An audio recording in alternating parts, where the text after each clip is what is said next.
दोस्तों, मार्केट हमें पॉजिटिव देखने को मिल रहा है। निफ्टी में पिछले 5 दिनों में 2.70% की अच्छी तेजी देखने को मिल चुकी है। 5 दिसंबर को 1% के पास में निफ्टी में तेजी हुई थी और 6 तारीख को निफ्टी थोड़ा स्लो परफॉर्म करते हुए देखने को मिल रहा था, लेकिन निफ्टी नेक्स्ट 50 और स्मॉल कैप इंडेक्स में तेजी देखने को मिल रही है। और अगर FIS का डाटा देखें तो पिछले 3-4 दिनों से FIS लगातार इंडियन मार्केट में खरीदारी कर रहे हैं और 5 दिसंबर को तो उन्होंने हैवी बाइंग की थी, जो कि 8,539 करोड़ की खरीदारी की थी।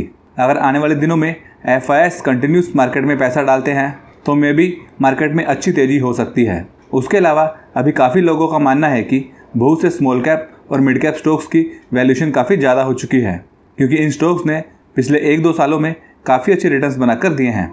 अगर निफ्टी स्मॉल कैप 50 का PE रेशियो देखें तो अभी 32.4 पर चल रहा है, जो अपने मीडियन इंडेक्स PE से ज़्यादा है, और निफ्टी मिड कैप 50 का PE तो 49 पर है, जो स्मॉल कैप इंडेक्स से भी ज़्यादा है और अपने मीडियन इंडेक्स PE से भी ज़्यादा है। लेकिन अगर निफ्टी 50 इंडेक्स की बात करें तो इसका PE अभी 22.7 पर है, जो अपने मीडियन इंडेक्स PE से थोड़ा सा कम है। तो PE के हिसाब से जो निफ्टी 50 की लार्ज कैप कंपनीज है उनकी वैल्यूएशन अभी ठीक है। लेकिन दोस्तों, अभी मिड कैप स्टॉक्स या स्मॉल कैप स्टॉक्स में करेक्शन होगी तो इसका प्रेडिक्शन करना मुश्किल है। तो ये टोटली DIS और FIS की एक्टिविटी पर डिपेंड करता है। मे बी उनको अभी भी स्मॉल कैप और मिड कैप कंपनीज की वैल्यूएशन ठीक लगती हो, ये तो आने वाला टाइम ही बताएगा। जो शॉर्ट टर्म के बेसिस पर ट्रेडिंग या इन्वेस्टमेंट करते हैं उनको ये सब चीज़ों से फ़र्क पड़ता है, लेकिन जिनका लॉन्ग टर्म का होराइज़न है 2 साल या उससे भी ज़्यादा, उन्हें कुछ खास फ़र्क नहीं पड़ना चाहिए, क्योंकि कितनी भी करेक्शन मिड कैप या स्मॉल कैप इंडेक्स में क्यों ना हो जाए, वो कुछ महीनों तक ही रहती है, बाद में फिर तेज़ी देखने को मिल जाती है। अभी दोस्तों, कुछ कंपनीज़ के अपडेट्स के बारे में बात करेंगे और कुछ कंपनीज़ को चेक करेंगे जो करेक्शन पर अवेलेबल है, लेकिन ये video just for information purpose के लिए ही है, कोई रिकमेंडेशन नहीं है। दोस्तों, मिस्तान फूड्स कंपनी के शेयर में 20% की गिरावट देखने को मिली है, क्योंकि वेरियस सोर्सेस के मुताबिक इस कंपनी ने अपने फाइनेंशियल स्टेटमेंट्स में कुछ गलत इन्फॉर्मेशन दी है। इसी कारण स्टॉक के प्राइस में हमें भारी असर देखने को मिल चुका है। दोस्तों, कभी भी कंपनी के फाइनेंशियल चेक करते समय 2-3 वेबसाइट से कंफर्म करना चाहिए। उसके अलावा दोस्तों, BSE लिमिटेड स्टॉक में हमें काफ़ी हाई वॉल्यूम देखने को मिली है। स्टॉक में पिछले 5 दिनों में 16% की तेज़ी हुई है और 6 तारीख को 4% की तेज़ी दिखाई दी है, क्योंकि इस कंपनी के नंबर बहुत ही शानदार देखने को मिले थे। सेल्स में ईयर ऑन ईयर 125% का जंप हुआ था और नेट प्रॉफिट में ईयर ऑन ईयर 192% का जंप देखने को मिला था। लेकिन अभी के टाइम पर यह स्टॉक काफ़ी चल चुका है, प्लस वैल्यूएशन भी इसकी ज़्यादा दिख रही है। 88.9 के PE पर यह अवेलेबल है और प्राइस टू बुक वैल्यू इसकी 19.7 की है, जो कि काफ़ी ज़्यादा है। तो ऐसे में फोमो में आकर ब्लाइंडली पैसा नहीं लगाना चाहिए। अगर प्रॉफिट बुकिंग हुई तो स्टॉक काफ़ी करेक्ट भी हो सकता है। कंपनी में अच्छी अपॉर्चुनिटी तब होती है जब कोई स्टॉक 20-25% करेक्ट हुआ हो अपने हाई से। उसके अलावा दोस्तों, जैगल प्रीपेड स्टॉक में 5% का जंप हुआ था, क्योंकि इस कंपनी में न्यूज़ आई थी कि 2 दिनों में इस कंपनी ने 3 ऑर्डर्स विन किए हैं। और न्यूजेन सॉफ्टवेयर स्टॉक में 3.25% का जंप हुआ था, क्योंकि जेफरीज ग्रुप इस स्टॉक में 15% का अपसाइड पोटेंशियल देखते हैं और इस कंपनी को लास्ट वीक RBI की तरफ से न्यू ऑर्डर भी मिला था और जेफरीज का मानना है कि इस कंपनी को बैंक की तरफ से और भी ऑर्डर्स मिल सकते हैं, इसी कारण स्टॉक में जंप हुआ था।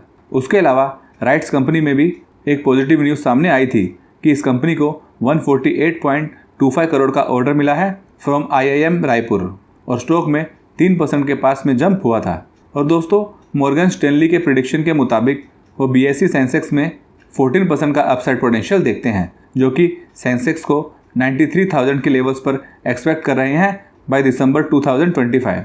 बुलिश सिनेरियो में सेंसेक्स 1,05,000 तक जा सकता है और बियरिश सिनेरियो में सेंसेक्स 70,000 तक जा सकता है, अकॉर्डिंग टू मॉर्गन स्टैनली। अभी दोस्तों, कुछ कंपनीज को चेक करेंगे जो अभी भी 52 वीक हाई से काफ़ी नीचे ट्रेड कर रहे हैं। फर्स्ट कंपनी है SJVN लिमिटेड।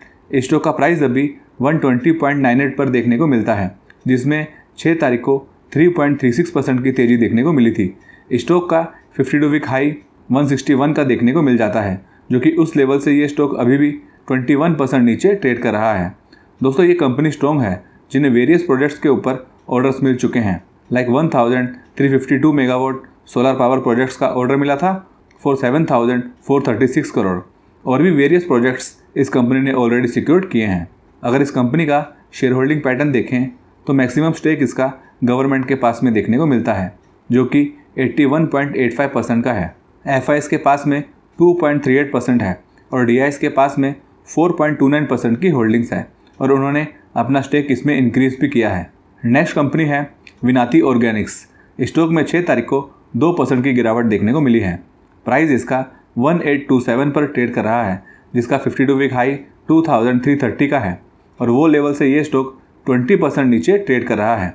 दोस्तों, केमिकल स्टॉक्स काफ़ी लंबे टाइम से अंडर परफॉर्म कर रहे थे क्योंकि कोविड के टाइम पर इन कंपनीज़ की डिमांड काफ़ी हाई हो गई थी और सॉलिड रिटर्न्स इन कंपनीज़ ने बनाकर दिए थे। उसके बाद में ज़्यादातर कंपनीज़ ने खास परफॉर्म नहीं किया क्योंकि इनके प्रोडक्ट्स की एक्सपोर्ट की डिमांड थोड़ी कम हो गई थी और नंबर्स भी इनके वीक देखने को मिले थे।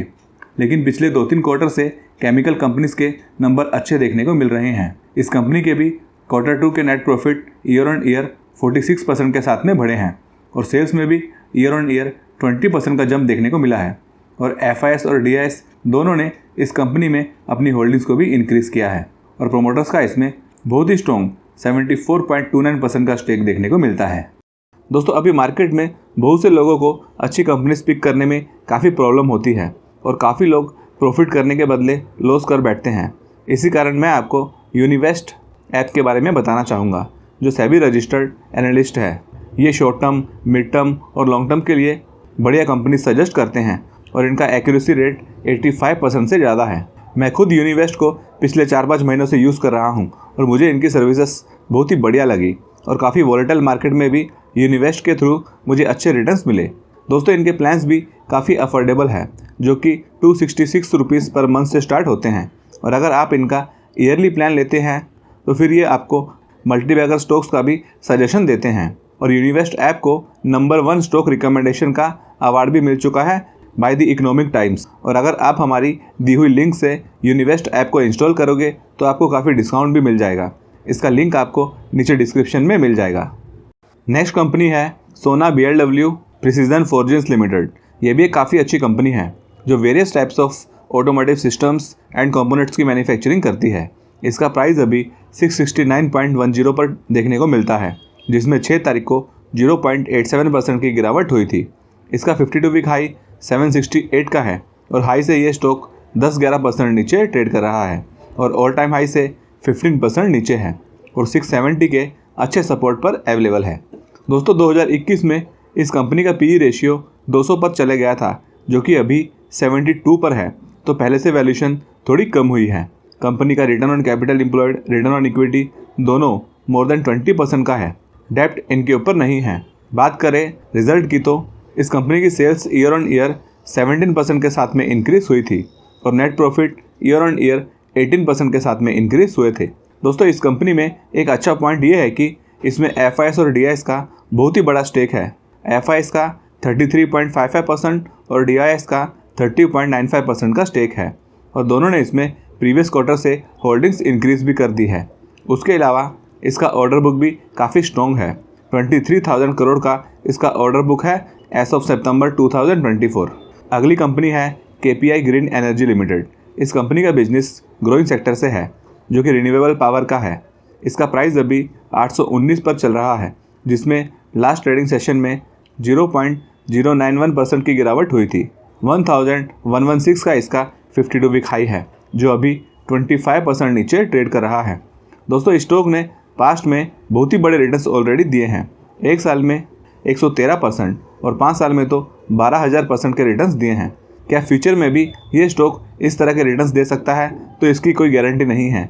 इसका कोई प्रेडिक्शन भी नहीं कर सकता है।